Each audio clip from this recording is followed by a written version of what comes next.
算关键时刻，美国的财政部长贝森特今天说了一句话，震惊了国际。他说：“你还记不记得他之前说，在美国的关税，他收了将近台币9兆元，但现在这个关税的数字会再往上来提升。我们都知道，当美国的关税收越多，就代表你中国输越惨。结果没想到。”今天路透的独家报道一件事情，中国习近平想到一个非常聪明的方法，他说什么？我要推出我们中国的人民币支持的稳定币，代表什么？我要脱离你美元的霸权，我要让全世界都可以用我的人民币。但这方法有用吗？所以是从今天习近平出了这一招，今天中国出了这一招，他真的有机会能够摆脱美元的霸权吗？结论是当然不可能，不可能嘛！这个虚耗的一个状况，为什么我这样说呢？事实上，目前为止来说的话，这个贝森特是最开心的一个人。我们跟他讲，贝森特今天说什么？他说：“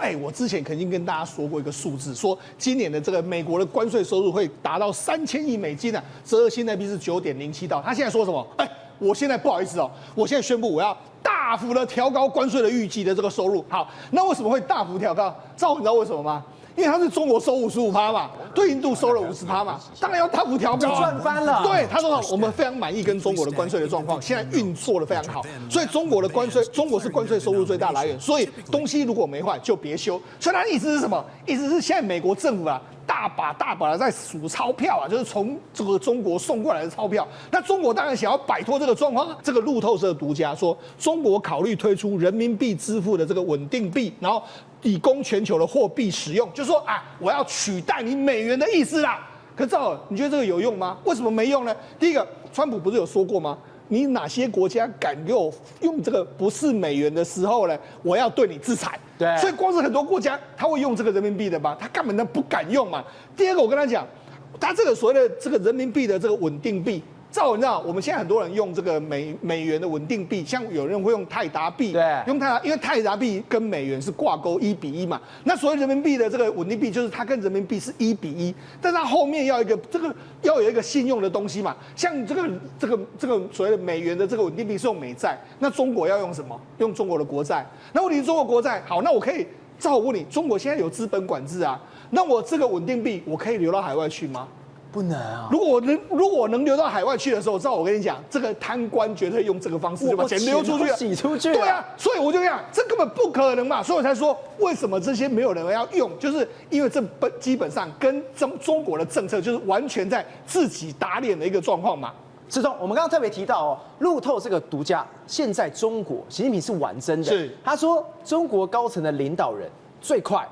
本月底召开一次学习会议，重点是讨论人民币国际化以及正在全球快速发展的稳定币。而且这一次的会议上面，可能就针对稳定币发表谈话，而且他真的要做一个定调了。对，没错。那他为什么要发稳定币？因为很简单，因为美国发了稳定币嘛。美国这个川普在今年1月的时候就说，我要发这个稳定币啊，对，然后我要推动这个监管机制，然后以帮助这个美元挂钩的加密货币获得合法的地位嘛，对。然后目前为止市场上美元支持的稳定币的占比是99%，照稳定币这个虚拟货币里面，美元占比是99%，那人民币呢几乎是0。所以他想说，那我要颠覆你，就是要这样子，我要颠覆你在这个美元这个所谓的稳定币的这个霸权。好，所以他们就说这一次他们准备要开会嘛。那开会的时候不是只有稳定币，它还要包含什么人民币在全球的使用的这个目标。好，那为什么这个很重要？稍后我跟他讲一个观念哦。就是美国会成为世界霸权的，其实有个非常重要，就是它有美元。对，那美元他说为什么美元很重要？因为大家都用我美元的这个钱来说，我可以透过美元的升贬呢，让大家就是财富就变到我的手上。所以人民币很想要美元的这个地位，所以他想要取代美元。问题在这个地方，问题是大家要用，所以他就一直想办法说，我一定要让大家一直用人民币。所以他想了一个方法，就是那我就推出一个人民币的稳定币，想说在虚拟市场至少会有人用嘛。对，可我这个问题在这边，你看，中国实施严格的资本管制来管理跨境的资金流动，那仅透过部分的互通互联，允许这个资金流入香港。就是说，我们如果注意香港跟这个所谓的这个中国，他们有所谓流动，就是说你有什么南水、北水这样，我可以把这个资金部分的额度挪到这个，譬如说我是在中国的这个民众。我要买香港的股市 ，OK， 我可以透过某些部分的额度可以到那边去，它是管制哦。但是你流动的过程里面，你的钱政府都在看的哦，因为我是允许你流动到这个香港去，但是这个钱都是我在监管了。那如果今天是稳定币，稳定币是你没有政府，它是跟人民币挂钩，我只要有部分人民币，我就发一个稳定币。那我阿猫阿狗发的稳定币，我就直接流到海外去，你怎么监看我？对，这变成是他们要往外跑的一个洗钱的管道啊。那你说中国会不会盯他？中国一定会盯说，今天张兆和你要给我发这个稳定币，请你把你的这个所谓发的这个东西，还有未来的流向都给我知道。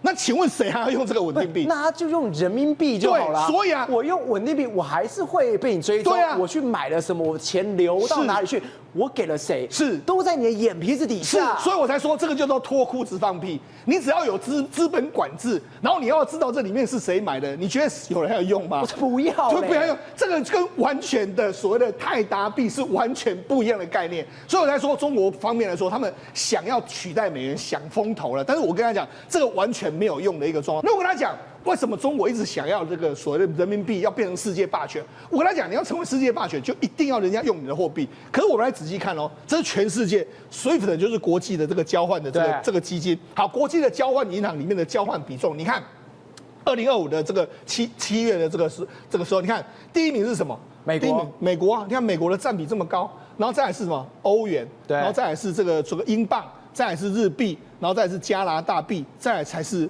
人民币。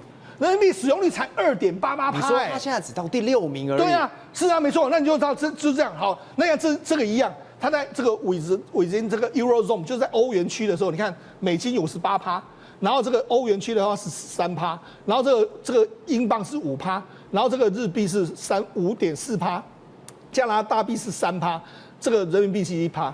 所以也就是说，你看，不论在全球，它的使用率是2.88%，对，在欧元区来说的话，就只有2.12%，就是没有人要用你的货币嘛。所以我就跟他讲，事实上，如果我们把这个货币使用量当成这个全世界的排名的话，中国你只能排名第5，对，你只能排名第5，无论在欧元区或者在很多地方都排第5、第6。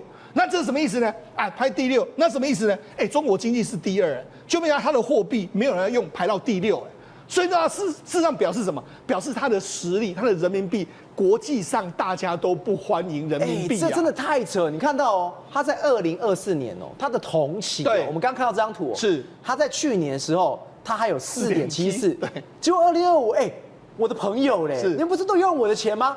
完全腰斩了。对，你知道这原因为什么吗？因为很简单。因为现在川普不是跟大家说吗？你敢不用美元的话，我就制裁你。对，所以现在大家以前可能用人民币啦，或者用其他货币，他现在就乖乖的就换成美金。而且现在大家都跟美国做生意，我跟他讲，你要跟美国做生意，你当然就换美金啊。对，好，那他们就想了一个方法，他们想了一个非常有意思的。好，我现在就这样，我跟你达成一个互换，我们2个国家贸易的时候就用人民币。它主要它跟哪些国家签？跟阿根廷、跟巴西，还有跟俄罗斯签。那为什么跟这些国家签？因为很简单，譬如说，我要跟阿根廷买东西，我要跟阿根廷买东西的时候，我们这样就这样子，以后呢，你阿根廷就直接付给我人民币，那我可以收你的相关的这个你阿根廷的货币，这样我们就互换，这样子是不是你就多用我的人民币？对，这样就可以多用嘛，对，是，就这样。好，那他跟巴西也是这样说，你那个巴西里拉，我可以收你的巴西里拉，那你就收我的人民币，这样我们就可以互换，然后就可以用我的人民币，你有人民币你就会去用嘛，对，跟这个俄罗斯也是一样，我的卢布一样，你卢布给我，然后我给你人民币，然后你就人民币，你就可以用我的人民币。他想说这样应该大家都要用人民币嘛，对不对？就知道你知道他们怎么搞吗？这个阿根廷拿到了350亿的人民币之后呢，他拿到人民币，他把他国际上可能大家都不太想要用这个阿根廷的货币，因为一直贬值嘛，他换了给这个烂的东西给你，然后他拿到了人民币，然后把人民币换成美金。所以习近平脸都绿了。对，是啊，我收你的这个货币，对，是全世界不要。对，我给你的人民币至少还能换。对，就你真的通通都拿去换，我就把它换成美金。那换成美金之后，我去跟美国做事，跟全世界买东西，因为大家都要用，全世界大家会用美金啊，对，不会用人民币啊。我就是盘子喽。对啊，没办法，你就是这样啊。所以他这样，他把这个350亿的人民币你就给我给我，那我就拿到，然后我就把它换成这个美金。那这个巴西也是一样啊，他们你看他们都续签所谓这个所谓本币的货币交换。那人民币，中国还一直说，你看这是人民币国际化务实的一步。但我跟他讲，大家都是拿到人民币之后，马上换成美金，对，因为换成美金比较好买卖。俄罗斯也是一样，照你看。俄罗斯你要想说，俄罗斯不是被国际上禁用美元吗？那它美元从哪里来？他就用这样的方法，我把卢布给人民币。然后每天的这个操作额度是200亿人民币，我拿了200亿人民币，把它换成美金，换成美金之后，反正我用美金，你美国没办法阻止我怎样，我就获得美金啊。所以这就是你看国际上都是大家在慷中国之慨，他以为我跟你签这个本币交换之后，你就会多用人民币，没有，只是我收到人民币之后就换成美金，我还要谢谢你。对啊，我要谢谢你，因为为什么？因为我这些货币还搞不好都没有人要的。对啊，你给我稳定的东西，那我当然要啊。所以呢，它就变成是一个什么盘子。还有另外一个，你看肯亚。因为肯亚也是中国一个非常好在欧洲的盟友嘛，那肯亚就跟中国说，这样子啦，我们有这个所谓的美元贷款的部分哦，那我们请你哦，这个人民币你帮我们还。你要帮我们把这个美元贷款还掉，那我们把我们欠的债，以前我们可能欠美元债，对，我们把它换成人民币债，对，讲让你帮我把美元债还掉。那中国就说 OK 啊，那我就欠人民币债很好啊，我用人民币又多加使用啦。就肯亚就把这个美金债还掉之后，那就留人民币债。那人民币债的时候，中国来跟他说，你要还钱。我说没有，我们现在要寻求延长还款的这个期限。所以他等于讲，他把中国当成是盘子，就是说我美金呢，可能每一年都是要多少年要还，5年要还，好，但是我现在把它换成是人民币之后呢，我就说我要延长贷款还款的期限，我要延长成10年或是20年，就这样。所以中国完全是被坑了。他等于是把我的负债从原本的美元呢，你帮我还，那我换成是人民币。问题换成人民币的时候，你知道肯亚有一天他敢赖美国的账吗？对，他不敢赖。但是他敢赖中国的账吗？敢赖吗？所以美国他成为最大的胜利者。是啊，你原本肯亚欠我非常非常多的钱，一次还完了，对，冤大头换成中国了。对啊，所以我就说嘛，大家都是这样玩，大家都看说，你人民币就想要变成国际化的时候，你大概会想要用这样做，就没想到大家都是把它当成是一个转手。好，那我就跟他讲。实际上，这个习近平一直在推动人民币的国际化。那推动人民币的国际化的问题里面，我跟他讲，你要人民币要国际化的话，要市场，要人家要用你的人民币。照我问你，事实上人民币你要美元的，大家用美元来做什么？第一个做生意嘛，贸易对不对？贸易大家要这个，譬如说我跟美国做生意或者国际上做生意，石油买卖都需要用美金，所以贸易需要嘛。再来还有什么？金融，如果你要买美股的时候，请问你要买什么？你要去换成美金嘛？对，你要去买什么苹果？你要买什么这个 NVIDIA， 你就换成美金嘛。所以金融上面来说，大家也就换美金。那美国股市那么大，另外第二个方面来说，还有美国的债市，所以大家都要用美元。那我请问我持有人民币要干什么？我要去买中国股票吗？我要去买中国的债就不会嘛，所以就没有人用。好，那中国又有一个问题，因为它出口要竞争力强，对不对？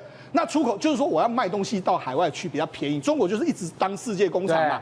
那你当世界工厂的时候，你知道我要货币怎样？我要它降下来，对，贬值嘛，我才好卖。对，那好，我跟你讲，你贬值的时候，请问你还要持有这个货币吗？我不要，不想嘛，每天都在贬呢。对啊，所以我就说，你这样子资金就一直跑，那资金一跑的时候，你又什么？我不要让你资金跑，我就严格管制资本的这个管制，就说，你这个跑的时候，我要管制你，就没有，就变成是一个死结，你知道吗？就是没你资本外逃，你资本管制的时候，人家更不想持有人民币。就反正我跑掉之后，我就绝对不会回去。因为你有管制嘛，所以我就说，钱一旦流出中国之后，它不会再回去。对，因为它好不容易流出来，但是美国会不会这样？美国不管你啊，所以我流出美国，我还会再流回去。这样的话，资金就有活水，中国就没有这个活水，所以它为什么没有人会用？就是他自己的政策自己打耳光打来打去的，他其实都不知道。那还有另外一个是什么？因为它货币长期弱化就不能够大家都不能够当成可靠资产。中国都一直说，你为什么外汇存底不要持有人民币？大家都说为什么要持有人民币？你人民币都一直在长期贬值的态势啊，那我干嘛用你的人民币？所以我就说，事实上贝森特这次有说一个状况，他说中国应该扩大财政，推动以消费为主的经济模式，这样的一个状况。什么意思呢？我跟他讲，因为中国过去是用出口的话，你就要用所谓的货币弱化，对不对？那如果你是消费来说，像美国就是消费为主的话，就是要强势。因为我一旦让美元强势之后，国外进口的东西变便宜嘛，对，变便宜的话，美国人就买得起嘛。所以你应该这样，你要扩大消费这样一个状况，这样你才会中国才会走出这个经济的阴霾。好，那事实上现在中国也不是不知道他们问题所在。我刚才不是说吗？这个美元那么强，是因为它有很多美国的这个金融市场，我们可能要买美股就要去美国买，我们要美债到美国买，所以他现在他预令说，你在海外的好公司了，你起码搞要等啊。譬如说，你看现在港交所第2季的获利创新高，因为什么 IPO， 他现在都要求说，我中国的机器人股啊，什么语速啦，什么你能够在中国，能够在这个中国上市就在中国上市，不要到美国去，对，这样至少我的股市会有竞争力嘛，对。另外他号令什么？你阿里啊。你这个分拆这种时候，斑马网络或者一大堆的时候，你都全部给我回到中国来，好，回到中国来这个，然后虚印他把原本的在新加坡的总部呢迁回中国，未来准备在中国上市，所以就是说他现在想办法说，我至少让股市热络起来嘛，让很多这个好公司回到中国挂牌之后，或许就会有人开始要用人民币嘛。可是赵我跟他讲，这个美国股市的规模比中国股市大太多了，它大概是它的好几倍。所以我跟你讲，你要挑战美元，那还长远的。所以最后他们会变成一场空吗？对啊，就长远的，全部你的兵马都调回来了。对，但是还是差异很大，差太多了。所以他今天就想出说，我要用这个所谓数位的人民币，或者说要用所谓的人民币的稳定币来挑战美元。但是我跟他讲，这个比例来说的话，现在看起来的话，这个如果这个所谓的这个美国是一只大象的话。那我跟他讲，那顶多呢，这个人民币的使用顶多是一只小猫而已。辉正，我们刚刚有特别提到，为什么人民币会弱？关键在讲没有消费，没有消费，为什么？因为对于中国人民来说，很多人他的消费力降了非常非常多。在消费力降的情况之下，会发生一个事情：你有我没有，我就会不爽。为什么只有你有，我就没有？结果没想到这个情绪竟然蔓延到了整个社会上面，其中一个人被当成箭靶一样在那边丢，在那边刺。这个人我没办法想到，竟然是胡锡进。是最重要一件事，就是相对剥夺感哦。为什么叫相对剥夺感？我们都知道胡锡进他以前其实就是《环球日报》的一个前总编辑嘛。那其实你就是拿笔杆的，结果现在被人家发现，因为那个强制社保，也就是退休金这个议题浮出台面之后，竟然网络上有人传啊，胡锡进退休金竟然领了3.3万人民币一个月。退休金，然后呢？你知道现在年轻人工作啊，2、3千块，就为了这2、3千块一个月的工作，这边拼得你死我活。他说：“天哪，一个胡锡进竟然抵过我们11个这样子的一个年轻人。”所以胡锡进等于是3.3万，等于什么？台币大概13万。对，我退休喽，然后我一个月爽领13万。是，所以这把火一下子在所有网络上全部都炸锅，大家不断的搜寻啊。结果胡锡进自己也很有趣，他在8月19号的时候下午4点的时候，他就是讲啊，他说啊，今天有人莫名其妙要我请客，有一个40-50岁的大妹子，喂，怎么可以叫人家大妹子，在微信上逗我说要照顾我，要和我搭伙啊，那我还搞不明白哦，最后终于知道，原来网络上有传啊，我的退休金啊是3.3万，他说太损人了啊，怎么会这样坑人啊？如果这样子以后每个人看到我都要我来请吃饭啦，他说我啊就没见过我周遭有3.3万人民退休金的、哦，他说而且更何况我早就已经回到体制内了，哪来这么多钱？你来给我发啊！他说如果再不辟谣的话，今天晚上就有人跟我借钱的。好。他澄清，对不对？对，不澄清还好，一澄清更炸锅。那你告诉我多少啊？把你的薪资条弄出来，把你的账户弄出来，哇，所有人都炸锅，你知道吗？所以胡锡进不敢讲了。对。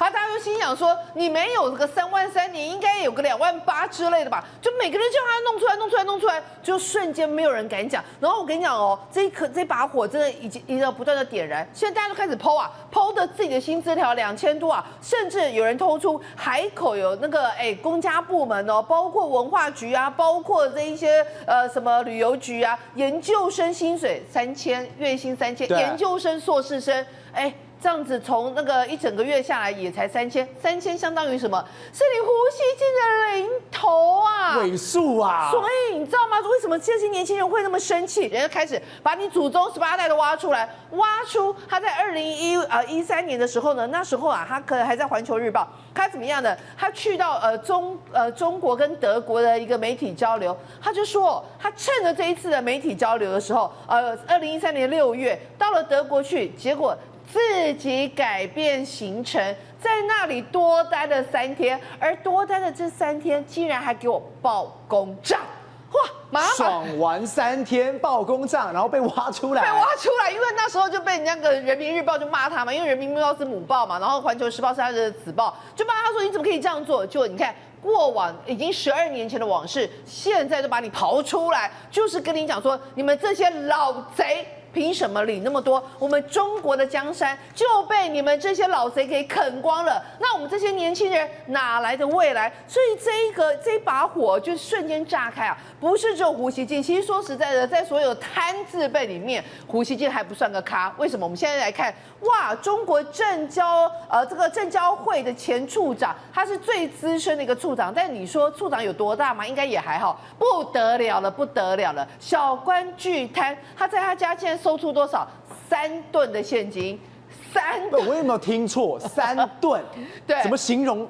这个现金可以用吨来形容？用吨来形容，太多了吧？我们顶多说卡培用一个就厉害，竟然你是3吨的。当时去到刚刚我们提到的杨娇红这个巨贪他家去搜，天哪，床全部都是现金，连墙壁全部都是现金，而且不止你全部都是现金，你知道怎么样吗？没味。贪到极弄发霉了。你说他可能长期慢慢塞、慢慢送，结果他把它藏得非常好。对，藏得非常好之后，不想被人家发现。天哪，人民币竟然发出了霉味。是，而且你知道这家是在哪里吗？是他的爸爸家。他就是从那个2008、2009开始就不断的贪到2016的时候，突然之间说，哎呀，我爸爸病了，我需要回老家照顾我爸爸，然后就开始销声匿迹。后来一直到2024年才被人家抓出来，就发现原来巨贪，他家里贪了这么多。好，那我们刚刚提到，他不是个小官吗？怎么会贪到这么多？原来他长期就是在证交会发行监管部任职一个处长，最资深的处长。你知道他那个是干嘛吗？就是 IPO， 对，就是有一些公司发展一定规模之后，我就要上市柜，哇，那是最肥缺，因为你大笔一挥，这家公司就开始发达了。我如果上市柜，我就可以变成需要市场筹资啊。但如果你一挥，我没有疏通你，我就变成我辛苦了10-20年，就为了这个可以上市，没想到被你这样打下来之后，我就不得上市。所以很多人会送钱呐，送什么，就开始拜托你，哎呀，帮我挥，让我可以过关，让我可以变成是在 A 股挂牌。哇，所以呢，你知道点石成金，真的就是他的权力这么大，握有这个 IPO 的生杀权，对，所以每个人都要捧他，对，每个人都要去送很多的钱，对，送很多的礼，就为了求我的公司能够 IPO，是马上就成麻雀变凤凰啊！在那本来在地上爬来爬去，一下就升天了，真的就是这样。所以他们就说他离开2016年离开之后，就人家说，他非常低调，只有远远的一个后脑勺，好像像赌神一样，后脑勺一个照片，就才知道事实上他非常非常有钱。他这个都只在那个高尔夫球场这边出没，而且原来他家里就是有钱到这个地步。然后呢，他说他整个不法所得这2-3亿我们刚刚提到了嘛，相当于他真正收入300年，他要做300年不吃不喝不穿，才有办法累积到他家整个砖墙啊！你由此可知，他整个证监会多肥。现在果然由他的这个往上跟往下同步都查，哇，不得了了，你知道吗？你看，包括他的上头上司谁，李小强。后来人家就发现这个李小强是刚提到啦，这个证监会的副主任。哇，你下面一个处长就贪了2-3亿，那何况你这一个副主任？就果然副主任也被调查。后来2024年这一次整个全面调查之后，你知道吗？我们刚刚讲到他的证监会下面有9个处，9个处里面你知道有几个处被查有问题吗？几个处？3处、4处、5处、6处，9个处就有4个处全部都出事。所以你就知道为什么人家说哇，这个真的龟库的整堆就像肉粽串一样。然后呢，刚提到他离开之后，你知道他继续，我们以为他已经退出江湖嘛，没有，他跑去当一家公司的一个类似私募公司的一个董事，专门在瞧这些事，当成影子股，我帮你牵线，我认识谁，然后那个证交会我帮你疏通。说他是一个白手套，白手套就透过这样的方式，原来不在台面上，在台面下一样继续捞，不断捞，然后甚至用突击入股的方式认购这一些上市贵公司的原始股。好，那我们刚刚提到他2-3亿，对不对？就另外一个来个猪10亿的，他名字叫朱从九。哦，这很有志气的，名字叫9，就他 A 了10亿，对不对？比他名字还要多1亿啊！为什么？他其实也是一样，就是不断的透过对人家送钱，然后居中牵线。后来在2023年的时候5月开始接受调查，才被人家发现，哇塞，原来他这个收贿金额真的超过了10亿，而他跟他老婆2个人都非常非常有身价。然后呢，他就说他本来是被判死刑，你知道吗？对。后来他就说，我坦白从宽，你要我招谁我就招谁，就光一个人把一连串的全部都咬出来他，全部都咬出来了，全部都咬出来。所以你看，包括建行啦，然后农行啦、中行啦、工行啦，然后杭州银行啦、浙商银行啦，无一幸免。每一个人就像肉粽串，5个肉粽串全部都是他一个人给供出来的。因为我们刚刚特别讲到，现在中美上面，习近平来说压力非常大，因为美国给他施压了各种压力，不管在 AI，不管在军事，甚至在美元霸权上面，你逃不过我的手掌心。就他现在干嘛？他要各种在国际上面绕道。结果今天这个新闻出来之后，我发现哇，中国真的不简单。你看到这纽约的市长叫亚当斯，他旁边是他的助理，结果他的助理今天竟然做一件事情。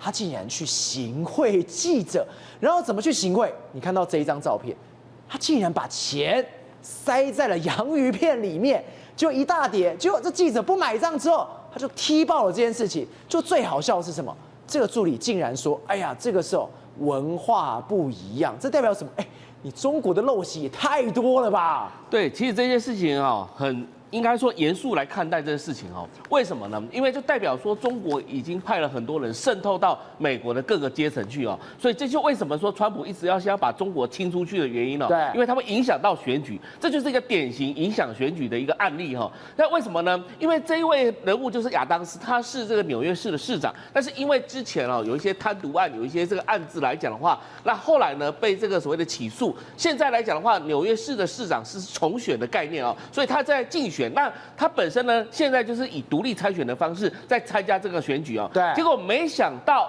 他所谓的市政顾问啊，也就旁边这一位叫做所谓的郑其龙，在当初他当选市长的时候呢，他已经就在协助帮他筹备了很多的这个筹款，政治现金的一个筹款。那他本身也作为他跟这个亚当斯跟纽约市的这个唐人街啊，华裔社群呢有一些连结，结果没想到呢，在这个竞选总部在进行这个所谓的开幕的时候呢，他有一个记者是《城市报》的记者，这些记者叫做所谓的凯蒂霍南。这个凯蒂霍南呢，竟然呢，这个郑其龙呢就交给他一个薯片的这个袋子，对，那薯片袋他以为说他就是什么送他一个小吃，或是送他一个吃的东西而已哦，表达善意而已，结果没想到回去一打开，里面有个红包。红包里面有一张100块的美元，还有好几张20块的美元哦。那这个莫名其妙，这是什么东西啊？哈，那看起来就是说，感觉好像是不是要贿赂记者，希望记者帮忙说一些好话之类的，或者是做一些所谓的平衡报道这个之类的。但问题来了，这个基本上来讲的话，就是在问说这个郑其龙，你到底是什么意思呢？结果说它是一种这个不一样的文化，所以人家不买账，直接踢爆这件事情。什么叫不一样的文化？不一样的文化就是中国文化，难道就是送红包文化吗？就送红包文化，所以他更加凸显。你看，此地无银300两。本来他不讲这事情还好，比如说，不小心放错了或怎么之类，就算了。他竟然会讲说不同，那代表说你就是大大辣辣的什么要去行贿这个概念嘛，哈。所以这让我想到什么事情呢？我以前在某一间大学教书的时候，班上有陆生，你知道吗？后来我上完课之后跑出去之后要准备下课了，结果他就追上来了，追上之后手上都拿了一袋礼品给我啊。然后我就说你在干什么？他说因为他姐姐交代说他送给我的。然后我说这个为什么要送给我？他说因为他成绩这个学习成绩他知道大概是92分左右啊，他希望能够在95分以上。我说你成绩已经够高了，为什么要搞到95分？因为说他们是一个杀戮的战场，他们是一个狼的世界，他们呢每一个人都什么要把成绩弄高一点，以后出国留学的时候这个成绩好看一点。你从大学教育的时候就已经知道要去送礼，你知道吗？后来我就把这个叫他礼品拿回去哦，我说你照你考试的成绩，你考得越好，我就会给你越高，不需要拿这样的礼品给我。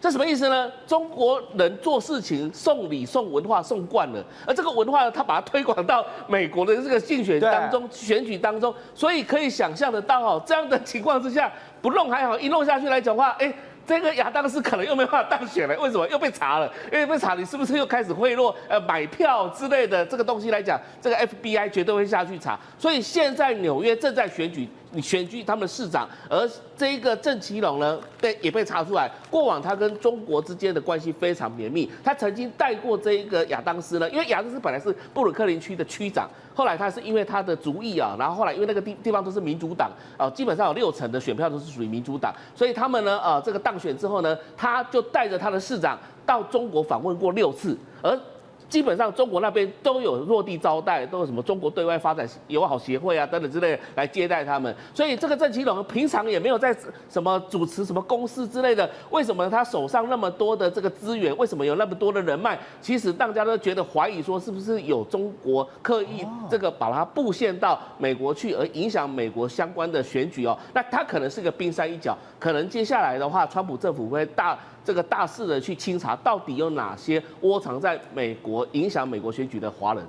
宇轩，我们常讲哦，在中美争霸里面，除了经济，除了 AI 之外，更多什么军事上面。今天有一个状况，这是一个美国的2艘无人舰艇，结果这2艘竟然撞在一起，撞出了大问题了。队长，原本呢这些船只呢是叫做美国的这种自主无人舰队，是用来防范中国侵略台湾的。结果没有想到呢，当有一艘，因为它无人舰艇呢，它已经在 parking 了，另外一艘只是要拖曳它而已，结果拖到一半，你能想象吗？就你现在看到整个撞翻了哎，冰冰冰冰。后来发现说，哦，有一台是这个 Saronic 的 ，OK， 那撞人的这台就是 Black Sea， 就是这个黑海的这个无人舰艇呢，直接把另外一个品牌就想把它撞下去。但他们后来去研究说，到底为什么产生这个状况呢？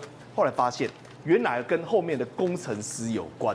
大家都想说，美国的 AI 是独步全球的啊，但是哦，树大必有枯枝，人多必有叉叉。为什么？这个人叫做 Chris Beck， 对，哦，那是 Chris Beck， 他是在做 hedge fund， 就是所谓的对冲基金。他说我做对冲基金哦，很简单造合，只要去公园就好了。对，哎，你们想奇怪，为什么做对冲基金去公园就有办法赚钱？你想说，我通常是股票赔钱才会住公园啊，你怎么会对冲基金去公园？去公园会有灵感吗？对，然后你看哦，这是美国的 Central Park 中央公园，对不对？坐着一大堆人。他说我去到那边我会干嘛呢？我会看到有一些年轻人哦，可能拿一台笔电 laptop 放在大腿上啊，很 chill， 对不对？我就问他说，哎，这位帅哥啊，你哪里上班的？哦，我在叉叉那边上班。对对对，他就说，哦，你在那家公司上班，对不对？我回去就空他。他说这样的绩效高达728%，真的假的？对，公园里找人，公园里问哪一间公司就可以做空那间公司。对，包括 Austin 这个地方哦，美国现在流行一个文化，还记不记得以前的 COVID-19？ 对，那 COVID-19 之后，他们说要怎么样工作呢？都在家工作。对，那在家工作，他们有没有在家呢？没有，他们全部都跑到公园去。那跑到公园去了，你如果认真上班就算了，那照啊，谁会去公园认真上班？所以代表一件事情嘛，都在那边耍废是这个意思。插科打诨，所以一堆工程师都跑到 Central Park， 这个画面太惊人了。你说很多的明明就上班时间，就像画面当中这样，一大堆人都在这边晒日光浴。对，你到底有没有在上班啊？对，所以你知道吗？有一家公司真的动不掉了。这家公司是金融公司哦，这家金融公司叫做 Robinhood。Robinhood 直接跟你讲一件事情说，以前我们疫情期间确实这样弄。后来呢，我们真的受不了了，受不了这个所谓的 WFH 远距离办公模式，所以我们要求呢，员工都要立即给我回来。他说这个道理很简单，为什么会这样呢？因为原本是为了要刺激大家的成效，否则你疫情来很麻烦嘛。那一开始呢，确实是有用，就大家在家都很认真。后来发现说呢，人性啊，不要挑战人性，都在偷懒，因为长官监督不到我啊，所以巧门就来了嘛。就像我们当兵第1个月都震惊，我们讲800人，哦，你长官好，那没有，到第3个月就开始就疲了，哎，怎么钻啊？连割草都有学问，所以他们开始在鬼混。然后他就发现说，不行，我要把这个错误的决定哦改回来。但你知道吗？其实哦，矽谷的工程师福利真的是有够好。比如说我们举 Google 为例，大家最常讲到 Google， 照你看了这一场。铁板烧，现在有铁板烧，厨房里面有铁板烧。对我们讲这么好，它有各种，我们讲不只是铁板烧哦，它是各式各样的美食都有哦。比如说有牛排，有 shrimp， 有大虾，然后部分办公室呢，每一个办公室哦，不是在集中管理哦，都有咖啡哦，有小型的厨房，各式各样的饮品服务，甚至还有什么，还有健身房。然后我觉得最离奇的，接下来是这2个，还有游戏机。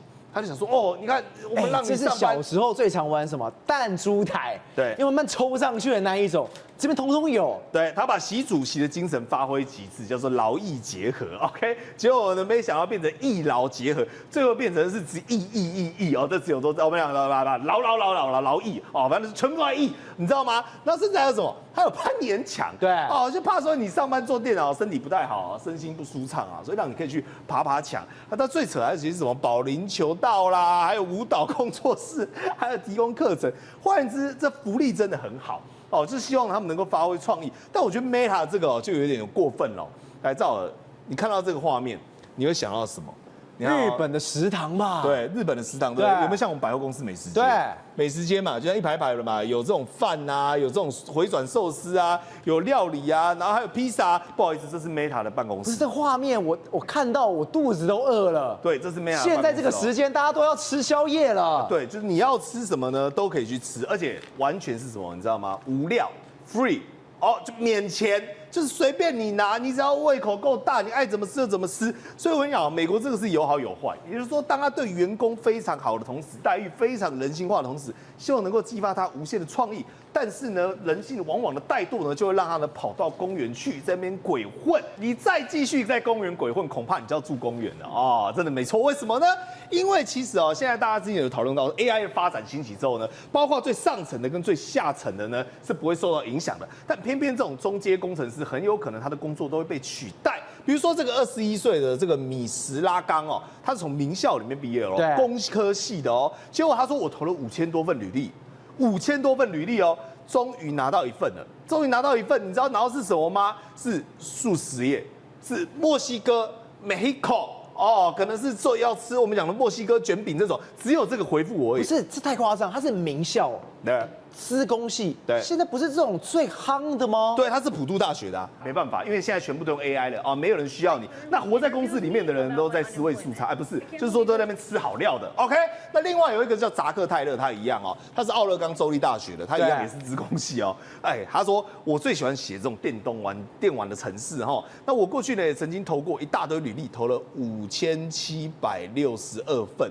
就知道他只获得13次的面试机会，而且都是 part time 的。他说这是我经历过最令人感到泄气的事情。